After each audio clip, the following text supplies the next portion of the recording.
સ્વર્ગસ્થ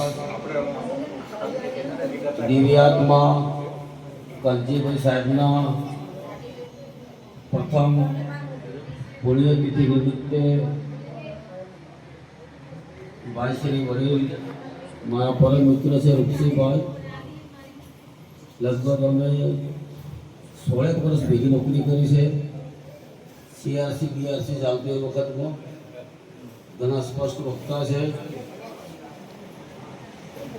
ભાઈ શ્રી તારસીભાઈ પરિચય હું આપું. એકવાર અમે ગયા હતા ઇન્ટર તાલીમમાં, 5 દિવસ ભેગા રહેલા. છેલ્લે અમારી પરીક્ષા લેવાય એ વખતે GCRTમાંથી સાહેબ આવેલા અને હાર્મોનિયમ સેટ કર્યું તો મને ટોણો મારેલો કે તમારો સ્વાર્થ અર્જુનભાઈ છે જ નથી આની પડે. તો પછી મોરચો ભાઈ શ્રી તારસિંહજીએ સંભાળી લીધો. દાસ સાહેબ બહુ સચ્ચિદાનંદ તરફ વળેલા છે. કાયમ અમારે કલાક સદગુરુ કબીર સાહેબની જ વાતો નીકળે છે અને કબીર સાહેબ સંપ્રદાય તરફ વાળવાનો મને પ્રયત્ન કર્યો છે. એવા બહુ સજ્જન માણસ છે. ભાઈ શ્રી તારસિંહભાઈના ભાઈ ગોધરા રહે છે. સોરી, હમણાં અમે ગોધરાયેલા બાબાએ ગાડી લીધી પણ સમય સંજોગો વસાત ના કહેવાય, માફ કરજો. આપણે કહેવાય છે ભાઈ શ્રી દાખલા માટે તો ઘણી વાર જતા અને જાતિના દાખલા કાઢી આપતા હતા. આપ સૌ ભાઈઓ બહેનો અને સાહેબ એમને ઓળખું છું. ભાઈ શ્રી પોલીસમાં નોકરી કરે છે સુરતમાં, એવું જાણ્યું. તો સુરતનું જમાન અને વગેરે વગેરે વાતો આપણે કરીએ છીએ. માફ કરજો ભાઈ શ્રી. આ જે કંઈ મિત્રો સુરતમાં ગયા છે એ તો લગભગ એમની સુરત બદલાઈ ગઈ છે ભાઈ શ્રી, આપણે દેખીએ છીએ. ધન્યવાદ છે કે આપણા પિતાજી બહુ સારી તરણી કરી ગયા મિત્રો, કે જેના ઘરમાં જીવતા મા બાપ છે, જીવતા મા બાપ છે એની મિત્રો ભાઈઓ બહેનો માન સન્માન આપજો. અને જગતમાં નથી રહ્યા તો કોઈ દેવી દેવતાને વાહન ના પડતા. ફક્ત હે મા બાપ, તમારા આત્માનો ભગવાન કલ્યાણ કરશે એ જ કરજો. મા બાપ જગતમાં ના હોય તો હું પણ મારા મા બાપનું જ નામ લઉં છું. જેટલા અમારે ફળિયામાં શાંત થઈ ગયા દાદા દાદીઓ બધાના નામો જાણો. દરેકના આત્માની શાંતિ માટે દાતર પાણી કરીને એમનું નામ લેશો એ જ આપણો હાથો મારા બાપ ભગવાન છે. ભાઈ શ્રી રૂપસિંહભાઈ હારી વાત કરી કે સારો દીકરો હોય તો મંદિરના દર્શન કરાવે અને કપાતર દુશ્મન પેદા થઈ ગયો તો કોર્ટ કચેરી પોલીસના દર્શન કરાવે. આવું ના થવું જોઈએ મિત્રો આપણા સમાજમાં. ભાઈશ્રીએ મસ્ત વાત કરી, ખુરશીમાં બેઠા બેઠા નરસિંહ મહેતાની વાત કરી, મીરાબાઈની વાત કરી.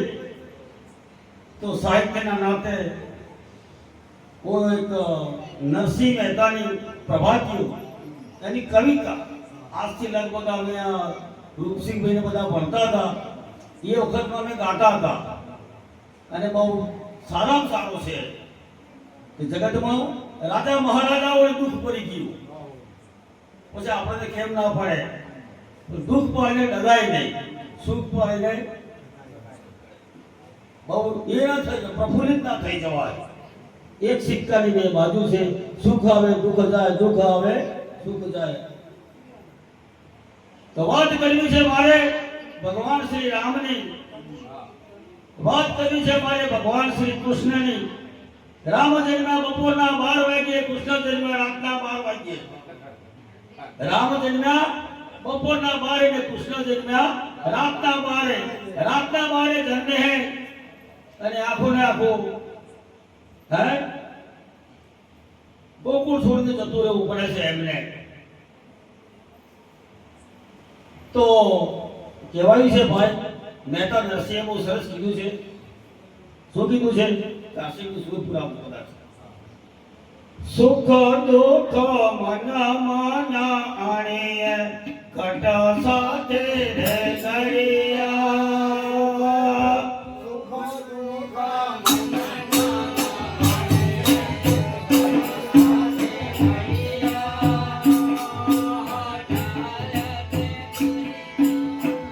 આયા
સાહિત્યની ભાષામાં આપ કરજો.